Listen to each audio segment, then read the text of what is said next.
ചേട്ടാ 2 പാക്കറ്റ് പാല്. 2 പാക്കറ്റ് അല്ലേ?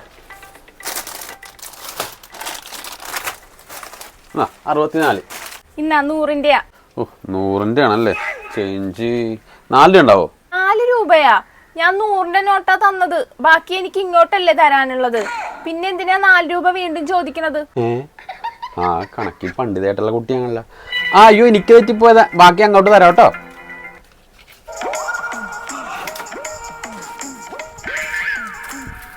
എന്നാ കുട്ടി.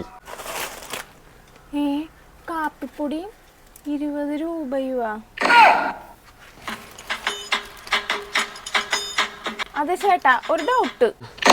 ദൈവമേ, 10 രൂപ കുറച്ചു കൊടുത്തത് മനസ്സിലായെന്നറിയില്ലല്ലോ. എന്താ കുട്ടി ചോദിച്ചോളൂ. ഞാൻ പാല് മാത്രമേ ചോദിച്ചുള്ളൂ. ഇപ്പൊ 3 കാപ്പിപ്പൊടി കൂടി വെച്ചിട്ടുണ്ടല്ലോ. പാല് മേടിക്കുമ്പോ കാപ്പിപ്പൊടി ഫ്രീ ആണോ? ദൈവമേ, ഇത് ഞാൻ വിചാരിച്ചതിനും വലിയ പൊട്ടിയാണല്ലോ. 10 രൂപ കുറച്ച് കൊടുത്തതും മനസ്സിലായില്ല, ചില്ലറക്ക് പോലാണ് കാപ്പിപ്പൊടി കൊടുത്തതെന്നും മനസ്സിലായില്ല. അതെ മോളെ, അതെ. ഇവിടെ നിന്ന് പാല് മേടിച്ചാൽ കാപ്പിപ്പൊടി ഫ്രീ ആണേ. മോളെ ഇനി എന്ത് സാധനം വേണമെങ്കിലും ഇവിടെ ഒന്ന് മേടിക്കണേ. ഫ്രീ ആണോ? ഞാനിനി ഇവിടെ വരുള്ളൂ. ശരി ശരി. ഇതുപോലത്തെ പൊട്ടികളാണ് ഞങ്ങളുടെ വളർച്ച.